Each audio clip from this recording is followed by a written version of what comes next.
Buying a house in 2025 is kind of what I imagine online dating would be like.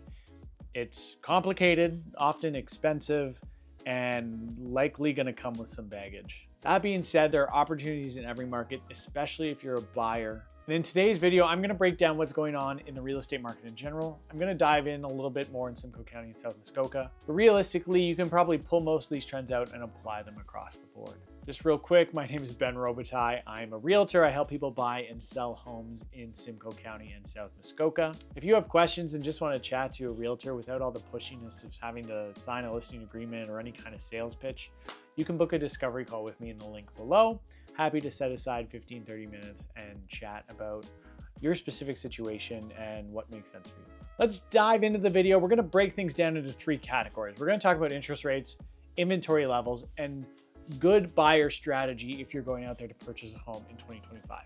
So first, let's talk about interest rates. There's really three categories we can break interest rates up into. There's the zone where we're stimulating the economy, we're really pushing the economy forward. In this zone, interest rates are low, so typically somewhere under 2.25%.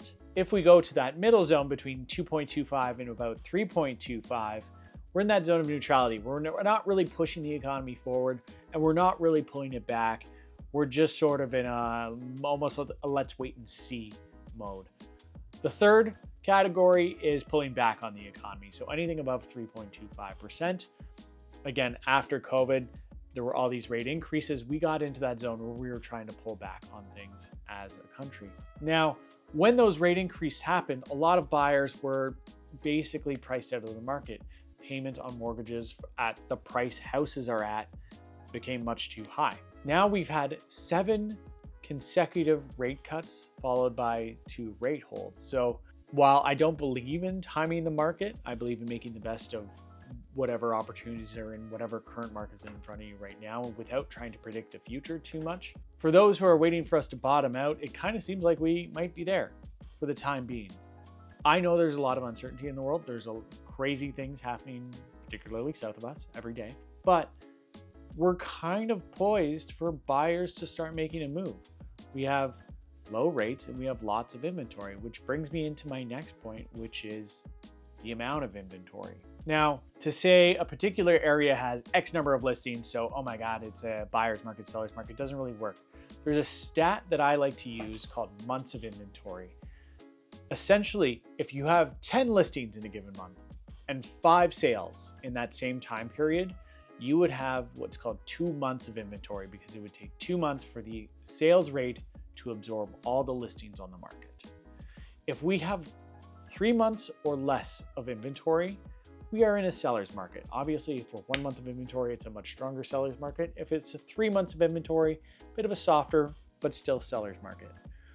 Anything between 3 and 6 months of inventory, we're in what's called a balanced market, neither favoring buyers nor sellers particularly. It's pretty fair all around.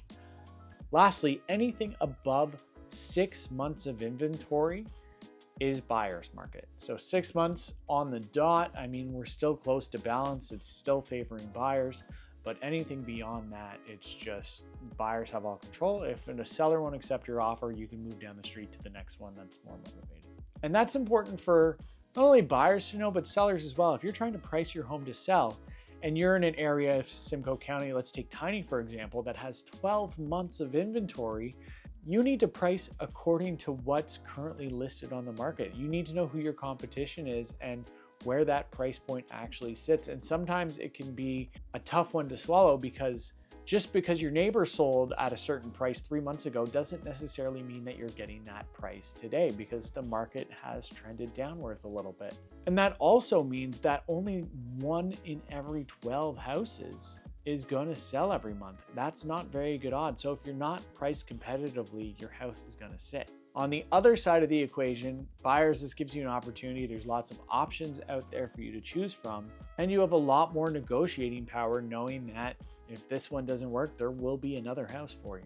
The other thing to keep in mind with all this inventory is back in COVID, list price didn't mean anything. List price, you listed it at, maybe 50,000 under market value and you got 18 offers and things sold for 100 to 200,000 over what they were listed at. Now, list price usually is a pretty good indicator, but I've rarely seen any houses in our market here sell over list price. Everything is coming in slightly under.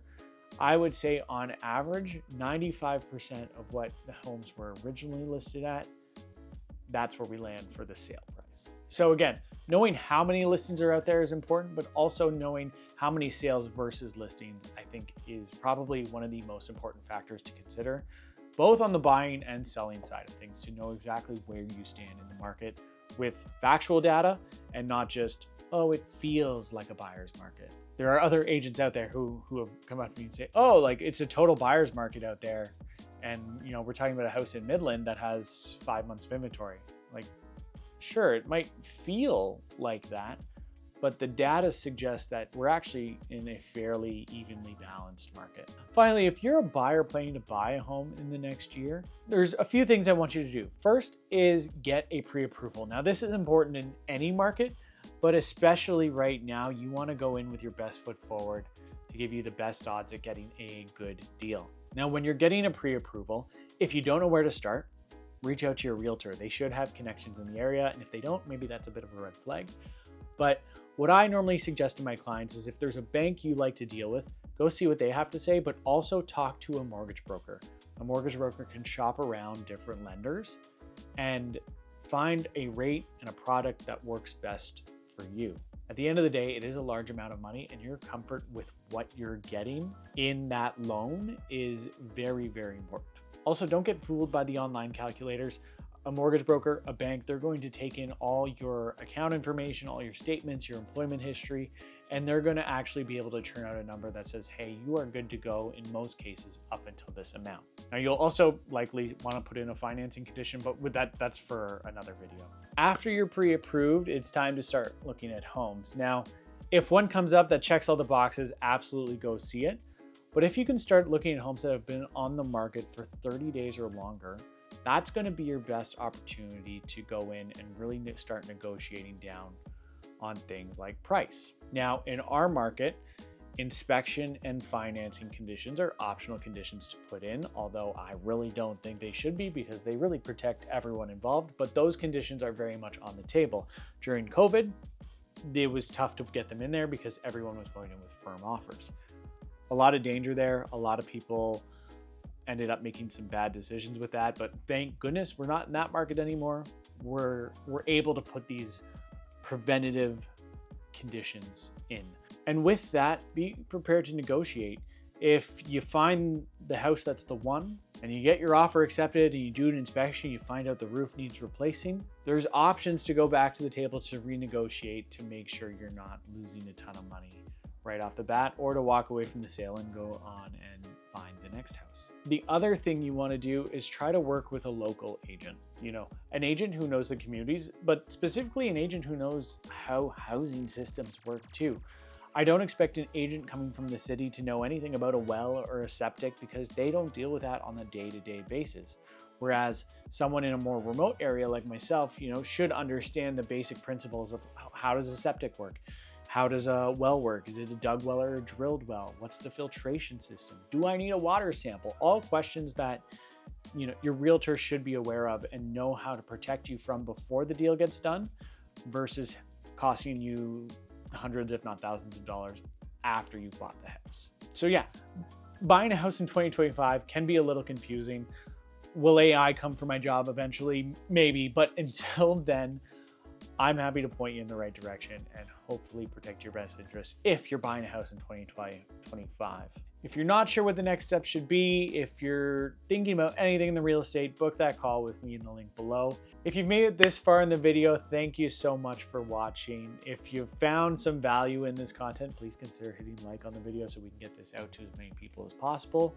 And if you enjoy no BS real estate talk with a guy who's only a little bit awkward on camera, hit subscribe. We'd love to have you around. We plan on putting out videos week after week. I do have a 14-month-old, so sometimes we miss a week, but we'll do our best to keep pumping the content out and keep informing you on what's going on in the Canadian real estate market. Thanks for watching, and we'll catch you in the next one.